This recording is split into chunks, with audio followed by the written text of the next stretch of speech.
आ जाइए बच्चों, प्यारे प्यारे और बड़े बच्चे भी आ सकते हैं, कॉम्पिटेटिव एग्जाम की तैयारी करने वाले भी आ सकते हैं। आपने एक रूल देखा होगा C&D का, कंपोनेंडो एंड डिविडेंडो का।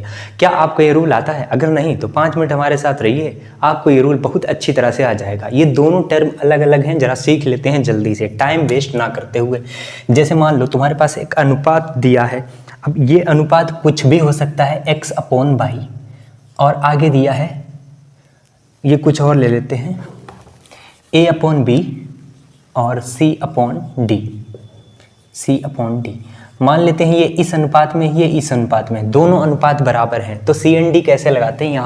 यहाँ पे अगर हमें C लगाना है, C मतलब कंपोनेंडो, तो नीचे वाला जोड़ देते हैं ऊपर। अगर हम नीचे वाला, ये जो नीचे लिखा है, ऊपर जोड़ दें तो ये बन जाएगा A + B, और नीचे तो तुम्हारा B ही रहेगा। उस तरह से यहाँ भी कर देंगे तो ये हो जाएगा C + D, और नीचे तुम्हारा D ही रहेगा। तो यहाँ पे क्या लग गया? C मतलब कंपोनेंडो, ठीक है, ये हो गया तुम्हारा कंपोनेंडो। और डिविडेंडो क्या है? जरा ध्यान से सुनो।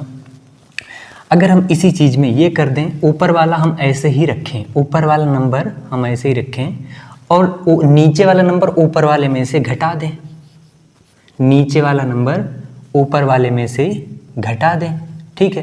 तो B हमने क्या किया? ऊपर वाले में से घटा दिया नीचे।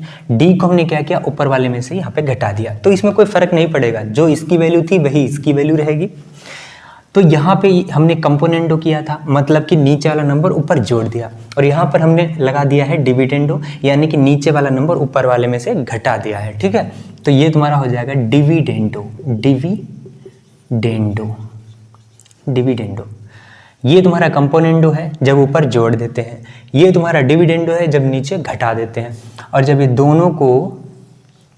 दोनों को साथ में करते हैं तो वहां पे बोला जाता है कंपोनेंडो एंड डिविडेंडो, यानी कि C&D। जरा दोनों को साथ में करते हैं, जरा ध्यान से सुनो। अगर हम नीचे वाला नंबर ऊपर जोड़ेंगे तो ये हो जाएगा तुम्हारा A + B, और इधर तुम्हारा हो जाएगा C + D, ठीक है। अगर नीचे वाला नंबर ऊपर वाले नंबर में से घटाएंगे तो ये तुम्हारा हो जाएगा A - B, और यहाँ तुम्हारा हो जाएगा C - D। तो ये हमने दोनों काम किए हैं, कंपोनेंडो भी कर दिया, डिविडेंडो भी कर दिया। तो इसको बोलेंगे C&D, कंपोनेंडो एंड डिविडेंडो। तो कोई भी अनुपात अगर दिया है जो दूसरे अनुपात के बराबर है, तो वहाँ पे कंपोनेंडो और डिविडेंडो जरूरत के अनुसार लगाया जाता है। हमेशा लगे ये जरूरी नहीं है, दिमाग लगाना पड़ेगा कि कहाँ पर लगता है और कहाँ पर नहीं लगता है। तो ठीक है, ये कंपोनेंडो एंड डिविडेंडो आप समझ गए होंगे। अब हम नंबरों पर आपको दिखाते हैं कि नंबरों के ऊपर कैसे लगाते हैं, ठीक है। तो रूल तो आप समझ ही गए हैं। अब हम एक चीज़ और समझाना चाहते हैं यहाँ पे आपको, हमार बच्चों पार्टी, जरा ध्यान से सुनो, ध्यान से। जैसे मान लो तुम्हारे पास ये नंबर दिया A/B C/D दिया था, वहाँ पे हमने कंपोनेंडो एंड डिविडेंडो लगा दिया, जो कि ये आ गया। अब इसमें हम एक बार और कंपोनेंडो और डिविडेंडो लगाना चाहते हैं, एक बार और इसी चीज़ में कंपोनेंडो और डिविडेंडो लगाओ। तो कंपोनेंडो लगाएंगे तो A + B, नीचे वाला जोड़ देंगे जाके, तो तुम्हारा हो जाएगा A - B, और यहाँ पर तुम्हारा है C + D। जरा ध्यान से सुनो, एक रिजल्ट निकल के आएगा, उसको ध्यान रखना है। C - D, इसको ऊपर जोड़ देंगे, C - D, इसको हम ऊपर जोड़ देंगे। अब नीचे वाला नंबर ऊपर वाले में से घटाना है नीचे, तो ये हो जाएगा -A, और माइनस माइनस तुम्हारा हो जाएगा प्लस। यहाँ भी घटाना है तो ये हो जाएगा C + D, इसमें से C घटाना है और माइनस माइनस हो जाएगा तुम्हारा प्लस। अब ज़रा गौर से देखो, गौर से, यहाँ B है, B से कट गया, A से कट गया A, D से D कट गया, C से C कट गया, तो बचा क्या? यहाँ A और A 2A बच गया, यहाँ पर B और B 2B हो गया, उस तरह से C और C 2C हो गया, और D और D तुम्हारा हो गया 2D। तो 2 से 2 कट जाएगा और इस 2 से ये 2 कट जाएगा। तो क्या सिंपल हम ये चीज़ नहीं लिख सकते? सिंपली ये चीज़ लिख सकते हैं क्या? सिंपल हम ये चीज़ लिख सकते हैं A/B = C/D। तो क्या समझ में आया आपके कि एक ही अनुपात में अगर हम 2 बार C&D लगा दें तो हमको वही अनुपात मिलता है। पहले हमने यही था, इसमें हमने C&D लगाया तो ये मिला था, इसमें एक बार और CND लगा दिया तो ये मिल गया। तो यही तो था पहले।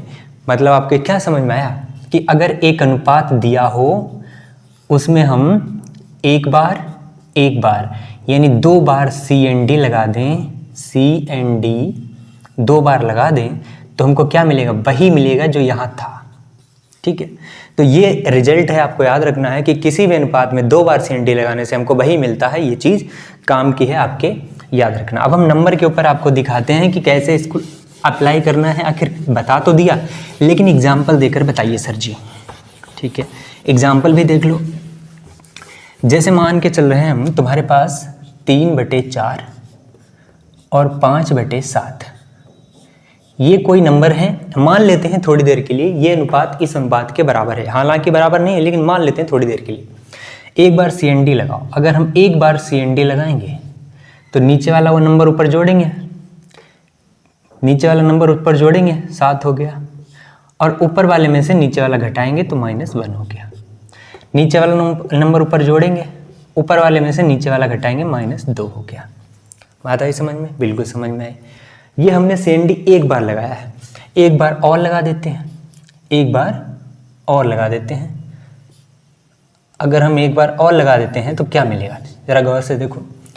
अगर हम नीचे वाला नंबर ऊपर जोड़ेंगे तो ये तुम्हारा 6 हो जाएगा, डिवाइड बाई नीचे वाला नंबर ही घटाना है 7 में से।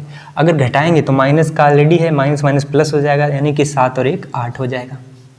यहाँ देखो, नीचे वाला नंबर ऊपर जोड़ेंगे, जोड़ने का मतलब माइनस का है, तो ये तुम्हारा हो जाएगा 10। नीचे वाला नंबर ऊपर वाले में से घटाएंगे, घटाने का मतलब ऑलरेडी माइनस है, माइनस माइनस प्लस हो जाएगा, 12 2 और 14। कट रहा है, बिल्कुल काट देंगे। ये तुम्हारा हो जाएगा 2 चौक 2 तियाँ, और ये हो जाएगा 2 और 7 2 पंचे। तो क्या ये वही अनुपात आ गया? ये वही अनुपात आ गया जो यहाँ था। बिल्कुल समझ में आया। तो यहाँ पे तुमने क्या किया? 2 बार CND लगाया है। तो किसी भी अनुपात में 2 बार CND लगाने से वो अनुपात मिल जाता है एज इट इज। ये बात आपको याद रखना, यही रिजल्ट था। कंपोनेंडो एंड डिविडेंडो का रूल बस यही था। अनुपात में हम लोग इसको इस्तेमाल करते हैं। टाइम, स्पीड एंड डिस्टेंस के चैप्टर में भी इस्तेमाल किया जाता है, और भी अदर जो चैप्टर्स होते हैं छोटे और मोटे, उनमें भी इस्तेमाल किया जाता है। ट्रिग्नोमेट्री में भी कभी कभी लगता है sin अपॉन cos = 10 अपॉन, ऐसा होता है ना वहाँ पे। ट्रिग्नोमेट्री में तो कभी आपको सीखने को मिलेगा। तो कंपोनेंडो और डिविडेंडो का कॉन्सेप्ट बस आपको समझ में आ गया, इतना ही। धन्यवाद है इसके लिए। अगर आ गया है समझ में तो करना कुछ भी नहीं है। अब ध्यान से इसको सीख लिया है, इस पर प्रैक्टिस करो और अच्छे से नोट्स बना लो। जितने रूल्स हम यहाँ पे समझाते जाएं, बस उन्हीं रूल्स को अच्छी तरह से रिवाइज करते जाओ। बस इन्हीं चीज़ों को ध्यान से सीखना है, आपकी मैथ अच्छी हो जाएगी। ठीक है, तो मिलते हैं नेक्स्ट टॉपिक पर नेक्स्ट लेक्चर में। धन्यवाद।